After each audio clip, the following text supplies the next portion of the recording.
Seminole Sidelines. Hope you all had a great weekend. Osteal editor Bob Ferranti joined. Full house here. We got football and recruiting analyst Patrick Burnham, senior writer Kurt Weiler. Of course, we're going to start with football. Big weekend of visits. Two guys, but two big visitors, let's be honest. UAB safety transfer Jaylen Key, Michigan State wide receiver transfer Keon Coleman. And Pat, let's start with Jaylen Key. You got a chance to talk to him and get some kind of insight with his recruitment, where he is after his Florida State visit. Your thoughts on Jaylen Key? Well, listen, he obviously had a good time. He mentioned coming out of the visit that the visit to Florida State had slimmed down the potential landing spots for him, which he actually told us that this visit probably knocked Oregon out of the picture.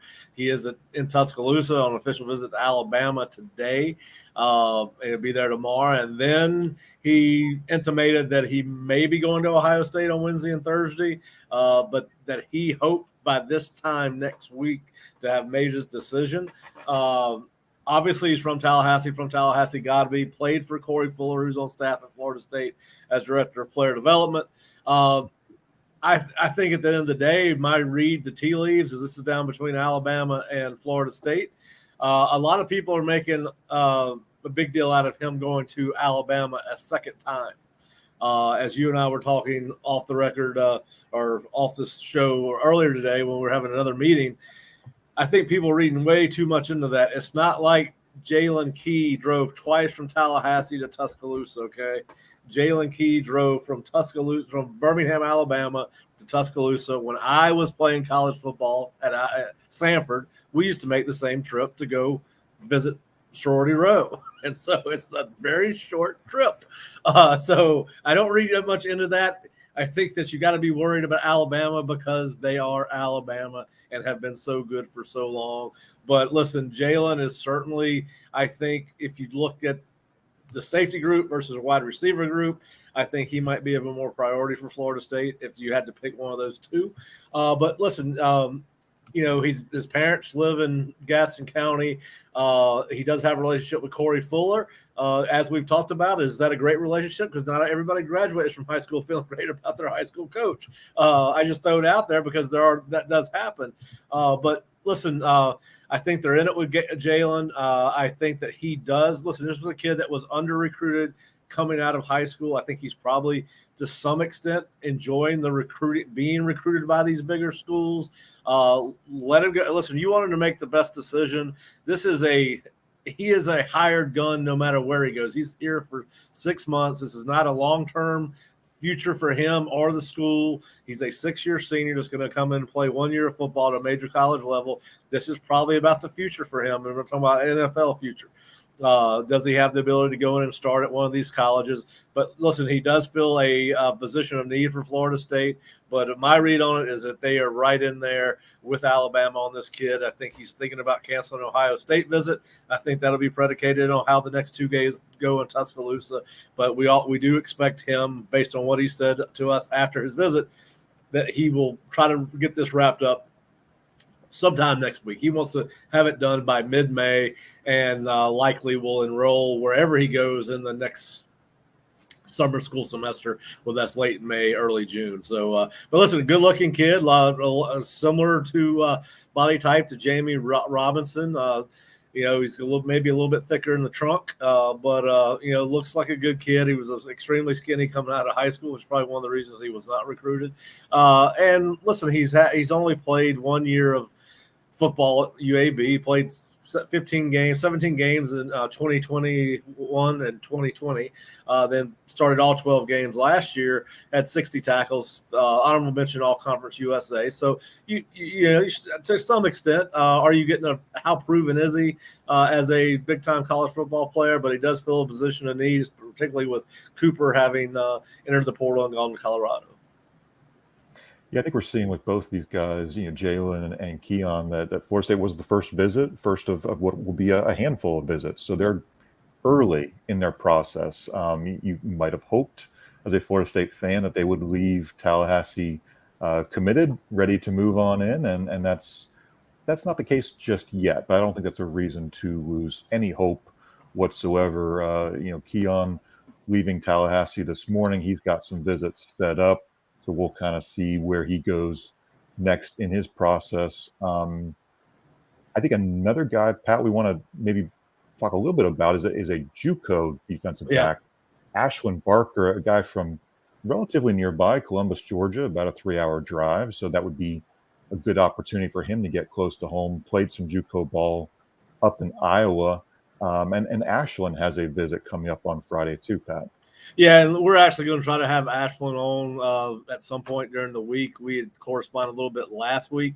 His story is very interesting. And that's one of the reasons I want to talk to Ashland is to kind of get some background.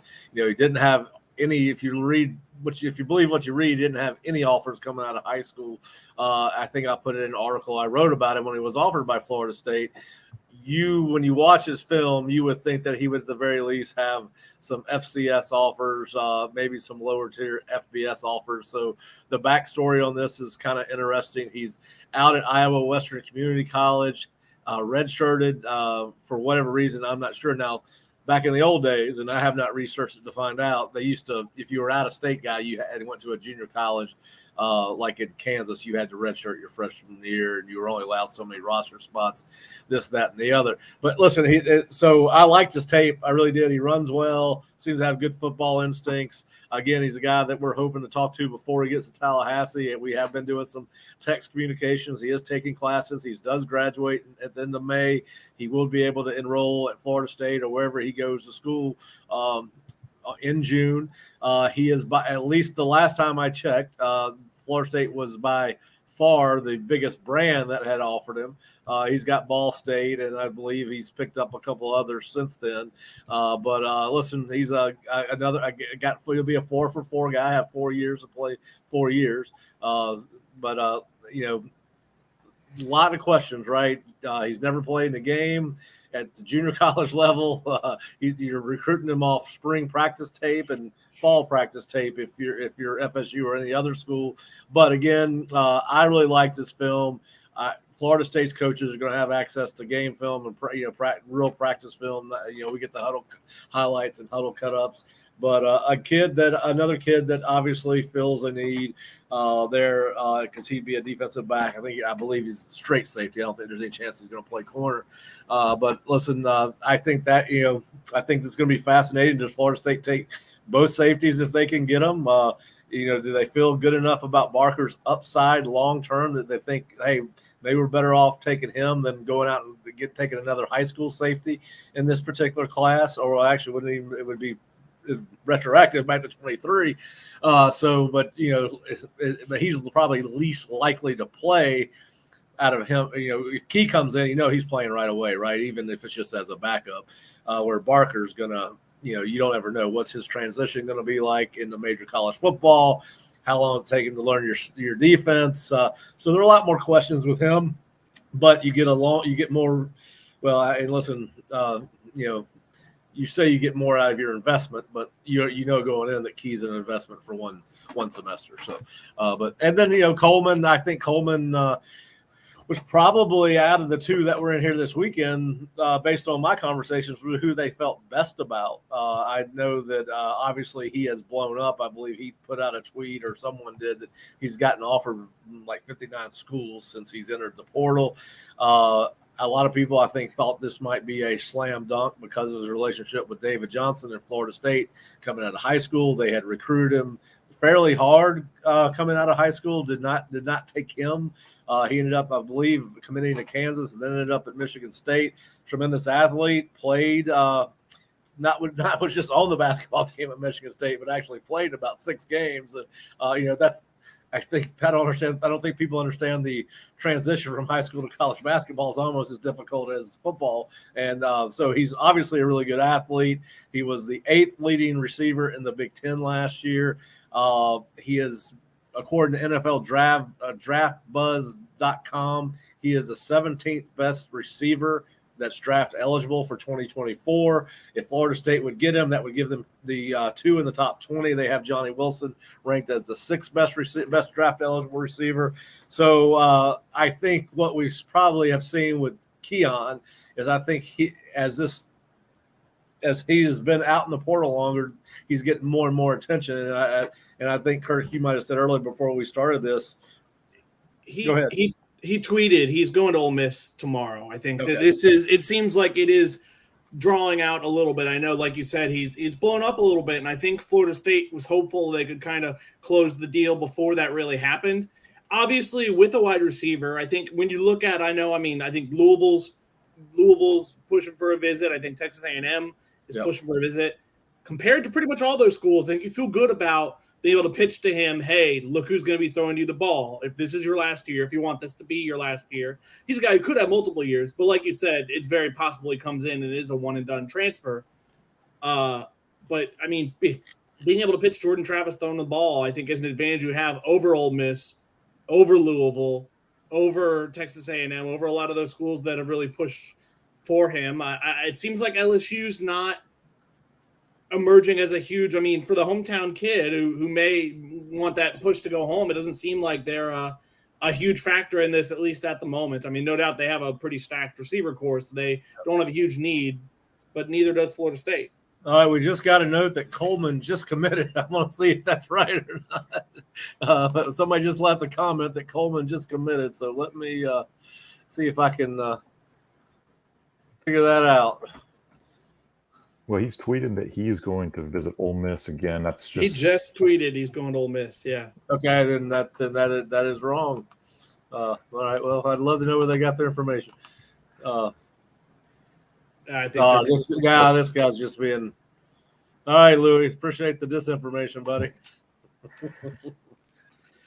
Well, just so you know, at 12:34, just a couple of minutes after we went on the air, just to start, 12:34, Keon Coleman tweets Oxford tomorrow with a couple of photos of him going to Ole Miss for that visit. Go ahead, Kurt. Ideally, the FSU fans, I'm sure, would love to wrap these up quickly. Doesn't seem like that's going to happen, but I mean, we talk about time and time again, and it's no guarantee. Kind of past success is no indicator of future success, but they've done a pretty good job of getting what they want out of the portal, and I think they've identified well. And like you said, they got the early visits, which normally, it makes noise. Now they're gonna have to wait it out and kind of, they're gonna have to beat some big boys for these two. And no doubt, I wonder if Barker. Truthfully, you talked about Barker.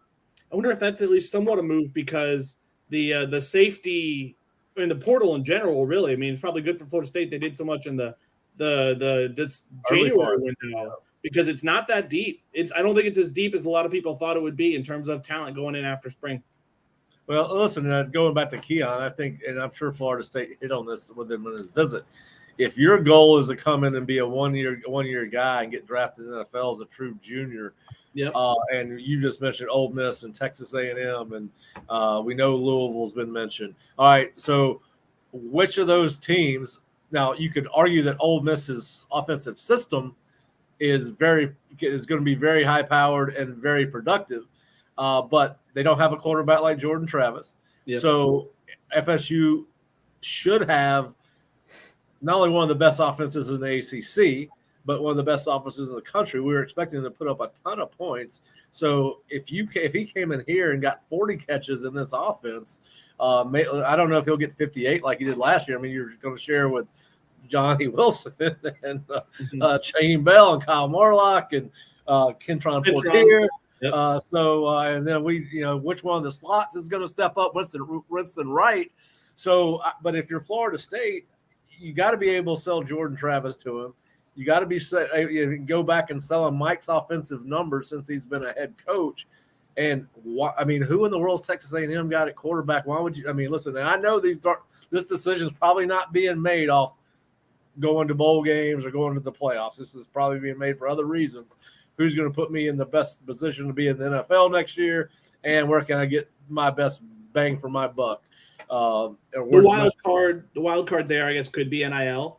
Obviously, well, that's what I meant by bang for the buck. Yeah. If he chooses somewhere else, you would have to think that played at least some sort of factor. Because if you want to talk just about offenses based on those schools, Texas A&M's got a coach, despite having a guaranteed contract, that's in. He's going to have to go play for Bobby Petrino, which is another thing. I'd much rather play for Mike and Alex Atkins than I would for Jimbo and Bobby Petrino. And getting cursed out all the time.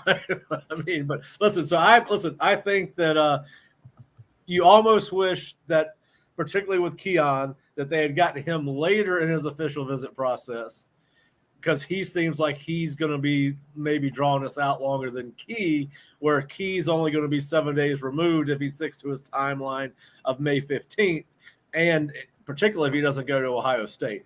So, but yeah, you always want that last visit if you can get it. Listen, Lane's going to break out at the swag and come to the SIP and have some old Mississippi money in a bag for him. Florida State, though, I mean, it bears mentioning. Jared Verse, Florida State was the first visit, and he took a number of other visits elsewhere. He went to Tennessee. He was talking to quite a few places and ended up at Florida State. It is by no means a situation where the last visit's the one that's going to get it. Yeah, and listen, I would love, I think we've all talked to recruits at some point over the course of the last 5 months, 6 months, even going back to January and December visits. The one thing that we notice from both the kids and the parents alike is they all enjoy whatever this coaching staff is doing.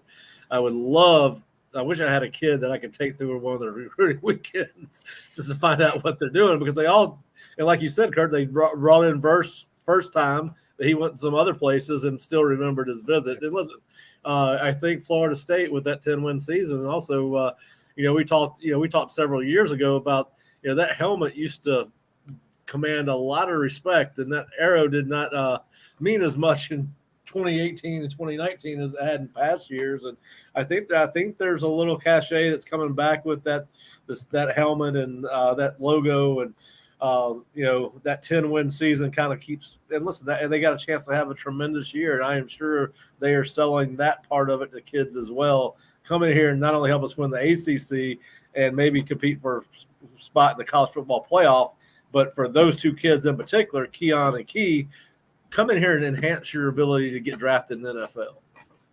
Their goals may not be a national title. They might not be picking somewhere to try and win a national title, but you can sell them on, we're a team who's going to be playing those primetime games, who's going to be on that stage, who might be a playoff team. And don't you want the chance to kind of show out on that stage? Look at, a number of guys I feel like boosted their draft stock on that stage in the playoff this year.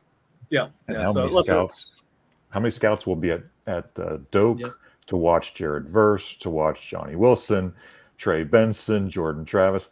They can watch you too. I think the pitch is out there for a guy like a Keon Coleman. Yeah.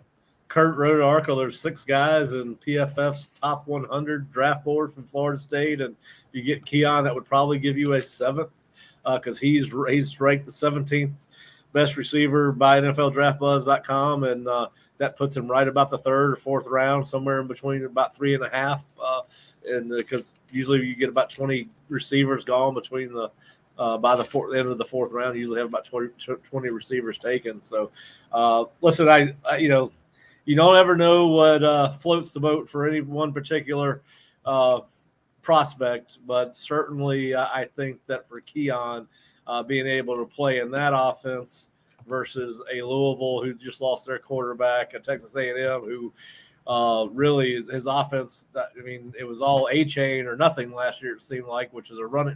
They were run intensive, and do you sell Jimbo's? Jimbo's got the slowest offense, and one of the slowest offenses in major college football, plays per time of possession. So do you sell that? I think they probably did. But listen, I know people are disappointed because they didn't get a commitment coming out of the weekend. But these things have a life of their own, and I think it's going to be fascinating to watch how it plays out. And we have reached, we were talking about this the other day. This is free agency at its finest. This is what happens in the NFL. These players start taking these visits in the offseason, and they ultimately end up on where they're getting the best deal. Both of these kids were under-recruited out of high school, so I think they're definitely enjoying, having the big boys or a lot of major programs kind of vying for them this time around, and they might enjoy that process a little bit. Well, listen, that's another thing, Kurt, as it affects both of them, really. I think Key was passed over by so many schools that he would not have any ill will towards Florida State. No, yeah. But does the guy like Keon, who was recruited by Florida State and ended up ultimately committing to Kansas, now there was a Les Miles connection there at the time, I believe. So maybe he actually chose Kansas over Florida State and Michigan State. I don't think that's probably the case, but and I don't know how that exactly played out with Florida State, but is there anything there where they have to kind of bridge some hurt feelings because he didn't get offered the first time? I don't, and he may have chosen Kansas over Florida State and Michigan State. He ultimately ended up at Michigan State. But anyway, I think that those are some of the nuanced things I don't think we talk about when it comes to recruiting. Yeah, certainly. Listen, I think we're going to start seeing these guys, when there was no NIL and just the portal, these things seem to take care of themselves a little bit quicker. At least that's how I'd like to think about it. I don't know if that's true or not, but certainly seems that's been the case. But listen, if you get Keon, you're going to get a guy that's going to come in and most likely be a starter for you. If not, he's certainly going to be a starter when you go to 4 receiver sets. The height advantage that he would bring when you got Johnny Wilson and Kentron Portier, and then if you had Keon in the game, I mean, it's a matchup nightmare based not only on production but also size and speed. And then it makes other guys in that offense more dangerous, like Kyle Morlock and Shaheem Bell. That just the embarrassment of riches that Florida State would have at the skill positions would just be phenomenal. So anyway, I think it's going to be fascinating to watch. Listen, we've got messages out to Keon. I'm going to try to have him on one of these StreamYard things. Hopefully he'll hit us back. But anyway, he did fly out of town this morning, and hopefully he'll fly back into town if that's what Florida State and Mike Norvell want. So, guys, let's wrap up the football discussion here. I think, Kurt, you've tracked the scholarships throughout the spring and where Florida State is. Obviously, 8 or so departures after spring practice, give or take a couple of those numbers. So Florida State's got space to add one transfer. They could add probably 3 or 4 transfers. If you had just one spot, Kurt, you can pick Key, Coleman, Barker. Do you have a pick based on need or just based on what the guy might bring to Florida State? I think it's safety. You only had 3 guys still on the roster who are kind of primarily working there in the spring. I know the freshmen they're bringing in over the summer, Hussey and Edwin Joseph, are both expected to start there, but you're probably not expecting them to have pretty big roles as summer enrollees going into their true freshman season. So, yeah, no, I think it's safety. I mean, linebacker – there's a need there, but I don't think it's as pressing because I think you do have 3 guys who you like there and a 4th in Omar Graham, who I think looks ready for at least some kind of a role. So, yeah, I think it's safety. And so I guess therefore I'd say it's Jaylen Key. All right, Pat, what do you think? I agree with Kurt on that. It's Key as far as out of those 3 guys. I disagree with him on the linebacker situation. If there was a linebacker that could chew gum and walk at the same time in the portal, take him. You've got a deficiency at linebacker. You got 3 guys that have played. Outside of that, you've got a redshirt freshman and 3 true freshmen. You could find yourself in the weeds pretty quickly if you get one of those guys hurt. It also limits Florida State's ability to play a 4-3 defense effectively because, listen, it's hard. There aren't the last – I mean, you guys tell me how many true freshmen have played at linebacker at Florida State over the last 25 years, 30 years. Be a true freshman. Marvin Jones was one. That's the only one I can think of. Listen, if they stay healthy and can run basically a 4-2-5 defense, sure, they're fine at linebacker. You get a lot of people think Omar Graham's going to be a dependable backup next year. They certainly need him to be. But out of those 3 guys, you would think that safety is your weakest position. If you're wanting to fill an immediate need, Key's got a proven season under his belt where you don't have anything tangible to say, hey, Ashlyn Barker can play this season as a essentially a redshirt freshman. Anyway, it's going to – Keon is a luxury, right? I mean, oh, yeah. You got to feel pretty good about receiver, but if you're talking one of those guys, I would go Jaylen Key. Yeah, Coleman's not a need by any means. You're not going to complain adding a guy with that type of production to that room, but he's not a need. Yeah. No, he could be a serious addition to that room, though. I mean, my Lord, when you start looking at that receiver room with him included, and we were talking about this on Friday. it's not a one-for-one thing, but you have to think that Micah leaving did open up this door for Florida State to even get really serious about bringing a guy like Keon. And if you just wanted to say, did you get better or worse with bringing in Keon Coleman over losing Micah Pittman, I would think that you would say bringing in Keon evaluates the room more so than having retained Pittman, who, ended up at Utah. That's fascinating to me because Utah is more run dominant than they are pass dominant. So that was an interesting move for me from Pittman's standpoint. But yeah, Coleman to me would be considered an upgrade over Pittman if that's how you're looking at it, just like we look at NFL free agency. He does have an established quarterback out there in Cam Rising, though. They bring back a quarterback. You're right. I mean, it is they run the ball a lot, but I mean, A, he blocks well, and B, I would imagine it's a chance to be one of the top few guys, which I'm not sure was going to be the case, at least in terms of production at Florida State. He also gets another chance to beat Florida. That season opener maybe he is the luck that everybody needs. But listen, here's my thing with the whole Micah Pittman thing.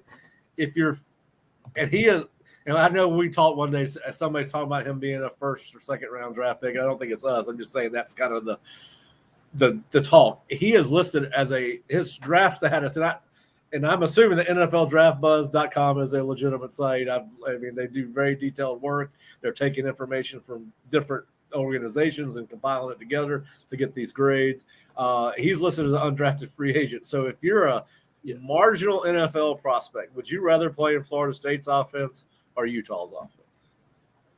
So I think that one was about the money or guaranteed playing time / I think it might be we're gonna throw to you 50 times this year. So, and as you know, Florida State's receivers have gotten better.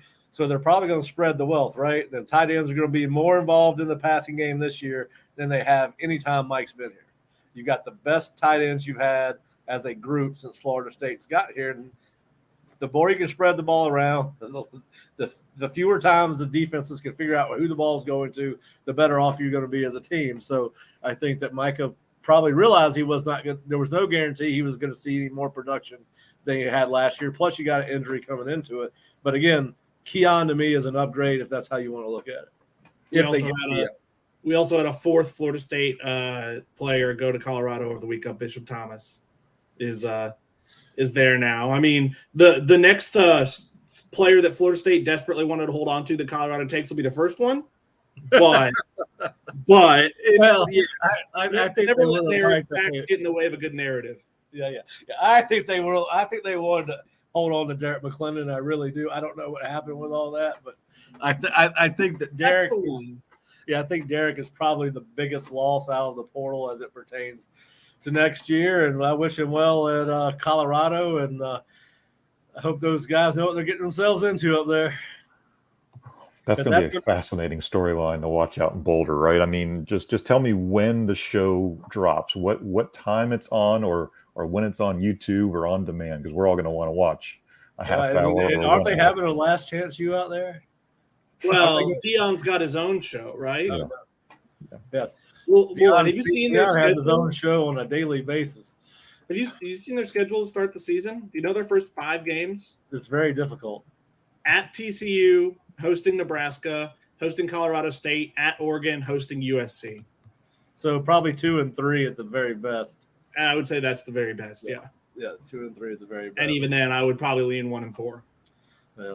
Listen, I think it's going to be fascinating to see how he cobbles that roster together before they play one game. I mean, it's you don't practice like you used to. The players don't live together like they used to try to breed team chemistry and all that. But listen, Dion's getting paid handsomely to make those decisions, and hopefully for him, he's made the right ones. And I'm glad that he has found a place for some of Florida State's guys to continue their career that didn't want to continue it here. Because listen, and there's something to be said when these guys enter the portal. I do think Florida State's coaches, or any coach, you really do want to find a good place for these guys to go and where they can succeed. So hopefully that's what they've done and helping these kids move on to a place that. But I do think they wish they had Derek McClendon back. I wish they had Derek McClendon back. I think that's the one who you might consider. I mean, the fact that that's probably one of their better portal acquisitions speaks to, I mean, they're not exactly landing stars out of the portal, but. Yeah. What do y'all think about there just being one portal window a year instead of two? Yes, now, please. It does a lot for gives us a lot to talk about and write about, right? But and I kind of wish that the winter window was shorter, not 45 days. Of course, well, you're not going to shorten the winter window and get rid of the spring window. You know, but I'm saying, I do wish the winter window was shorter. I know they had to do that because people would go to bowl games and wouldn't have enough people on the roster and all that, or make it. Yeah. So anyway, I think the winter window is fine as it is if there's not also the early signing period there where you're wrapping up on like your high school class in that same time. Like if they were only doing transfers in that time or focusing more on transfers because they don't have a high school window mere days away, I think you'd like that more. If you had like an August, February where you could lock in the early high school kids in August and then have the only other one be in February, I think that might be what I would push for. I am definitely for that. Give me a July 15th or August 1st. Yeah, early window for high school guys with the regular February window. Get rid of December 15th. Number one, it puts you any college that has a changeover, and there's usually about 20 college coaches that get fired every year. Those 20 programs are put at a significant disadvantage and puts their programs behind by a year because of that early December date. So yes, I think you should go August 1st, early signing period for high school, February, first Wednesday in February, and then have that portal window open in December. I kind of, other than having to go sit outside the Moore Center all day, I kind of like the 2-week spring window. I mean, it happens really fast. Jump in. I think we're going to see a lot of kids not find a home. We're going to start seeing the number start to reduce as to how many people enter the portal moving forward. But listen, the spring portal is pretty fun. It's not as many guys in it. We just got a comment, Destin Hill, welcome to Tallahassee, Florida. Well, I'll believe that one when I see it. He better be one hell of a football player when he gets here. And his nickname ought to be Ghost. I mean, he's more mythical at this point than he is real. I mean, I've never heard Florida State fans talk about a kid more that's never stepped a foot in Tallahassee besides for an official visit. But anyway, I know that there's some buzz out there, but Lord have mercy. Just remember, when we talk about Destin Hill, he has not played junior college football. Where is he academically? Where is he from a strength and conditioning standpoint? He hasn't played football in 2 years. I'm not trying to tap the brakes. I'm just trying to put it in perspective of where is Destin Hill in the big picture of football and academics and life. Well, and where has Destin Hill been the last 3 years? What is Lots the backstory? I don't know. Lots the of backstory. questions. I don't know the backstory. But anyway, listen, it's good. Listen, the portal's giving us a lot to talk about. It'll give us a lot to talk about this week as Ashlyn Barker. And I would think that Ashlyn Barker is probably not going to be the only kid in town by the time we get to Friday. I would think that they're probably going to try to I would think that anybody else they feel like is worthy of coming in will be brought in the next couple of weeks. I don't know when they'll stop that. I think they have to stop in July because it's dead period. But I think they can continue these portal official visits through June. So be interesting. I know they probably want them in the summer program as quickly as they can get them. But so it'd be fascinating to know if Mike does have a drop dead cutoff for guys making decisions through the portal. All right, good discussion on a Monday. We touched on a lot of football topics there. I think we way overshot the 10-minute rule. It was a guideline. And Jerry's not even on here. So people aren't complaining about more by any means, I'm sure. If Jerry was on this podcast right now, we would just now be halfway through the football season. All right. I'm gonna leave it to y'all to talk about softball's great season and what a dramatic finish on Sunday. I got to see the video of that. Only game-winning walk-off win of the year. The last game Saturday. By one of their seniors, right? A senior hit a home run. Yep, Devin Flaherty walk-off. Yeah.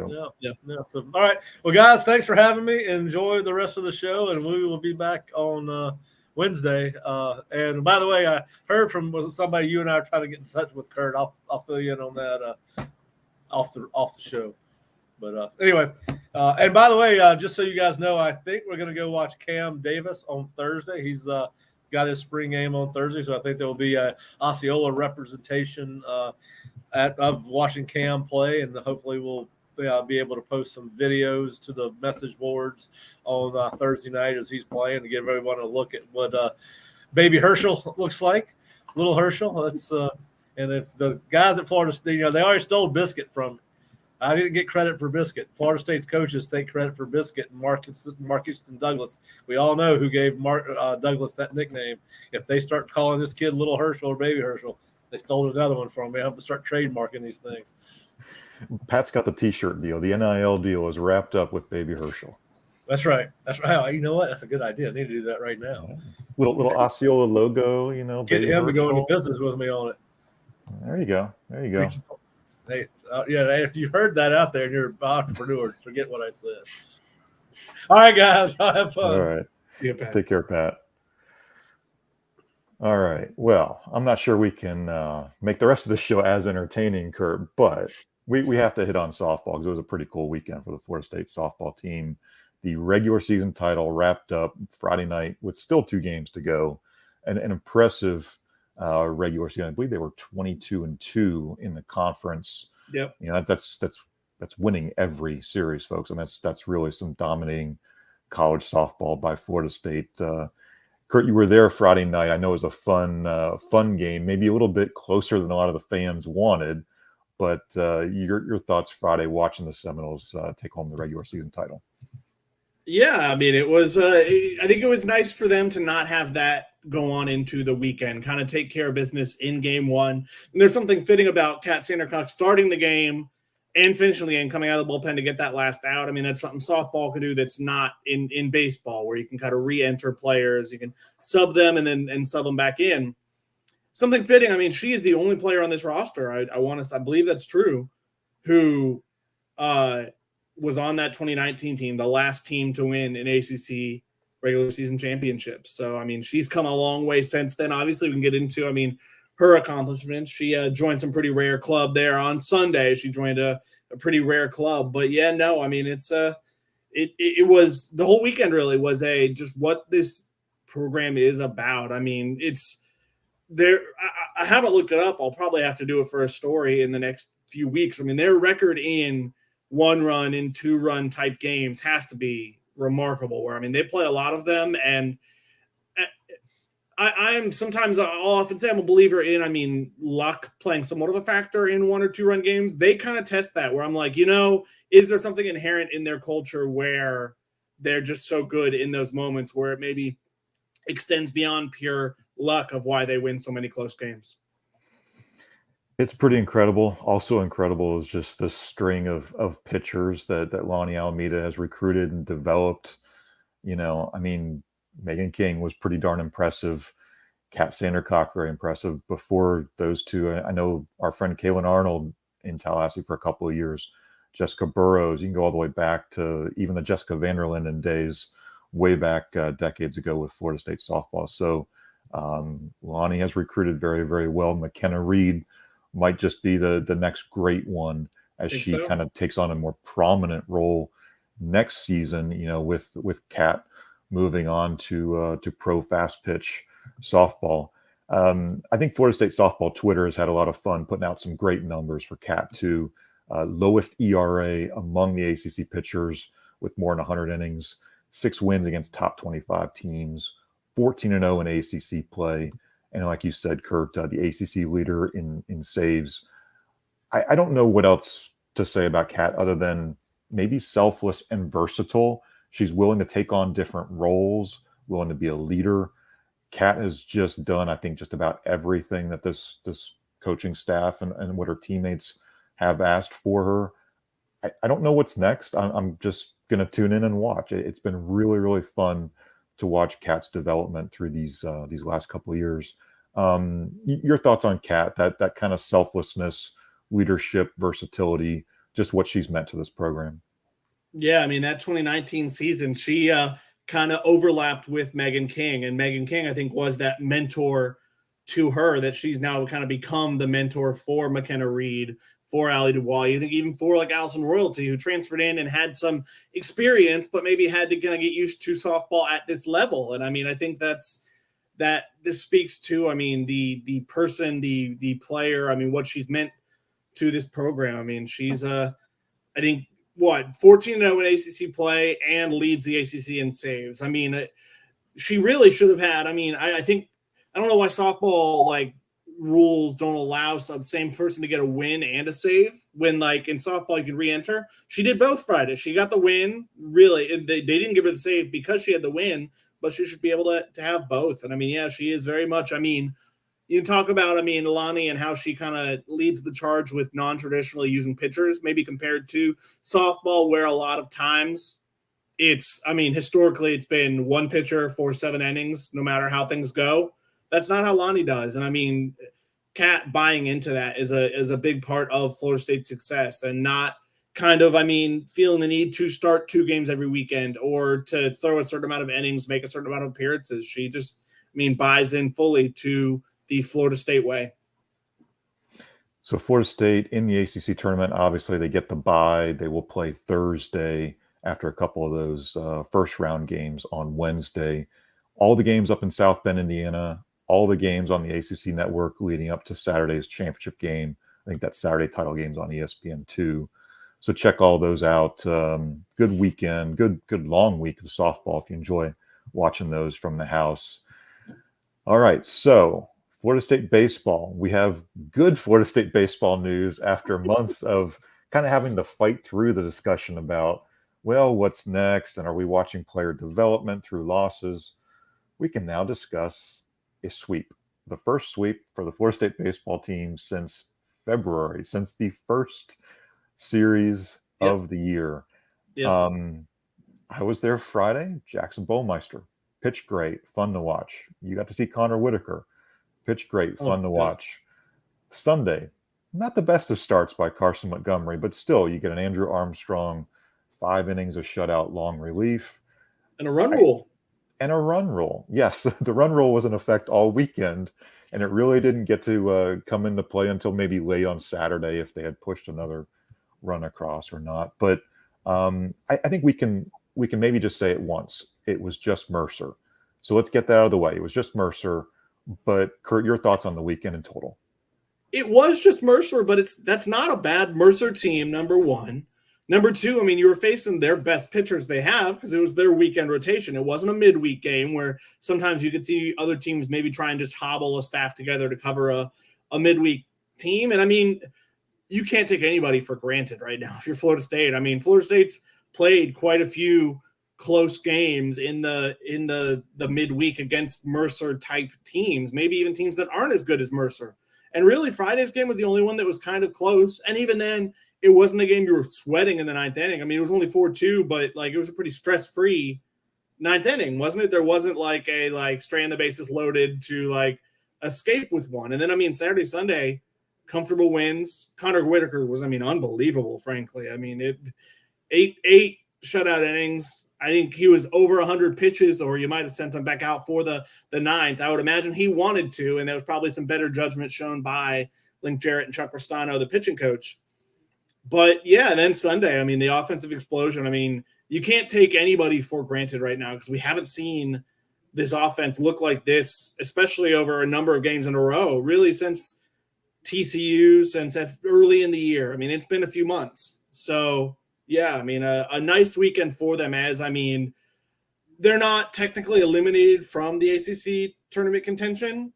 Chances are they will be this weekend with a very good Wake Forest team coming into town. But regardless of that, I mean, the better momentum you can end this season on, the better you feel about the trajectory. I mean, I think we're both believers in, whether you're a believer in momentum or not, I think the better finish you can have, the more you can sell guys who might be kind of pondering their futures over this being where their future should be, the guys you want to keep, you know?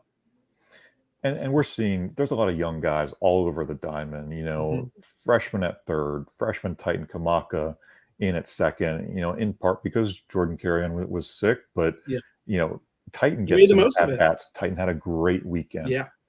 Diamez Ross in center, making the most. He's starting to finally look like himself again. He was playing through. I mean, he came back after that hand injury, and I think was able to play, but wasn't able to kind of be himself. And he looks like he's back at kind of full power again now. So almost everybody out there in the field, when you look at them, are freshmen and sophomores. Yes, they could examine their options and jump elsewhere, but I think they are starting to see what Florida State could be building. Obviously, Link Jarrett's going to hit the portal. That's what he did at Notre Dame. He's going to try to get some more experience, try to get some more pitching. I thought one big encouraging sign, and we don't have to say it was just Mercer. There was only one error all weekend for Florida State. There were 4 by Mercer on Sunday. So Link Jarrett said after Sunday's game, it was not lost on me that they only had one error all weekend and none on Sunday. A pretty clean game out of the Seminoles. James Tibbs has become quite a first baseman. He had a few really nice plays on Saturday. I mean, for a guy who was definitely not a natural, I think at the best of his powers in the outfield, kind of had to learn by being out there at first base after he really was limited this preseason. And you're starting to see him make more and more plays there. I mean, I think the bonus of, and we've talked about how positionless the roster has been at times. The bonus is, I mean, guys plays that play there, even if there are some growing pains, they're going to get more comfortable there. And I think you're seeing that with a few guys. You're seeing that with Cam and some at third. I think you're seeing that with James. I think you're seeing that some in the outfield. I think it's starting to happen. Yeah, so next game, Tuesday night, Florida State hosts Jacksonville University, 6 p.m. And then obviously the polls came out on Monday, and Wake Forest, for the first time in their program's history, is the number 1 team. Pretty impressive pitching staff and group of hitters that Wake Forest has. So that will be a very entertaining 3-game series beginning Friday. Yeah, Florida State has backs against the wall and needs to pick up some wins. That may not happen this weekend, but it will be interesting to see the fight, the competitiveness, and as you said, Kurt, the confidence that this team can maybe now have, that they have a good weekend of baseball going through into the stretch of the final few. What are we now? 8 games left in the regular season. We've got 2 weekends, 2 midweeks, so some good chances for Florida State to finish on a positive note. Well, again, thanks for joining us on Seminole Sidelines. Again, every Monday, Wednesday, and Friday here on the Osceola's YouTube, Facebook, or Twitter. Please subscribe if you can. We've got some good guests lined up for the coming days. We'll kind of sneak out those mentions on the Osceola.com or on the message boards as we get those guests locked in. Pat's working on some recruiting transfer portal type guests. I know Kurt's been talking with one former Knoll. We'll hope to announce that in the coming days when we get. We're going to have him on this week. Yeah. Yes, hoping to have him locked in. So we'll give you some notice when those interviews are coming. And of course, if you miss us, you can always watch on demand on YouTube. You can always check us out, Apple Podcasts, Spotify, your favorite streaming platform. We hope to see you again Wednesday. Hope to see you again Friday. Hope you guys have a great week. Take care, and thanks for watching.